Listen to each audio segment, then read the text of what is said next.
Баршаңызға ассалаумағалейкум. Сіздермен бірге ERA-X YouTube арнасы. Видео ұнаса, видеоға лайк басып, арнаға тіркеліп қойыңыздар. Қуат Хамитов 45 секундта жеңіске жетті. Ресейдегі аралас жекпе-жектен IMC Fight Nights турнирінде қазақстандық файтер Қуат Хамитов жекпе-жек өткізді.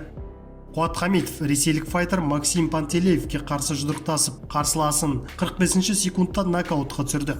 Осылайша ол мансабындағы 20-шы жеңіске жетті.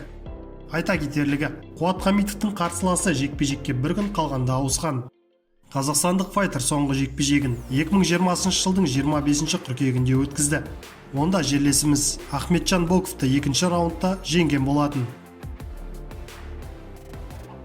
Қолымды сындырып жатса да берілмес едім. Қазақстандық спортшы Хабиб Нурмагомедовтың інісімен айқас жайлы. Файтер UFC-дегі алғашқы жекпе-жегінде жеңілді.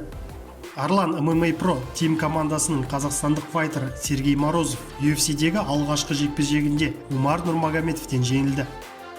Жауапкершілік әсер еткен болса керек, еркін ұстай алмадым өзімді. Күттім де, бірақ ақыры қате жіберіп алдым. Бірінші раундта барымды салып, екіншісінде темпті үдету керек болатынмын. Білмеймін, ашыла алмадым. Умар жарады әрине, оны құттықтаймын. Алмаған көбірек тер төгу қажет. Берілудің не қажеті бар? Әр жекпе-жекке соңғы сияқты шығамыз. Қолымды сындырып жатса да берілмес едім. Құлатып тастаса да соңына дейін айқасар едім. Мінезімде сондай бар. Соңына дейін барып жеңген кездесулерімде болды. UFC-де бірінші рет шығып жатқаным ауыртпалық түсірді. Өзімді ыңғайсыз сезіндім. Қазір оны түсіндіре алмайтын сияқтымын. Әрине ештеңе көрсете алмадым. Хабиб жекпе-жектен кейін келіп, қапаланба, бізге жиындарға кел деді. Менің көңілімді түсірмесін дегені ғой. Оған рахмет. Жанкүйерлерге, қазақстандықтарға алғысым зор. Көбі қолдады. Бұл жігерлендіре түседі.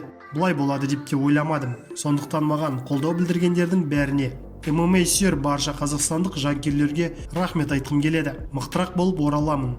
Қазақстанымды қуанту үшін барымды салып, жеңіске жетіп отырамын. Алға, дейді Морозов.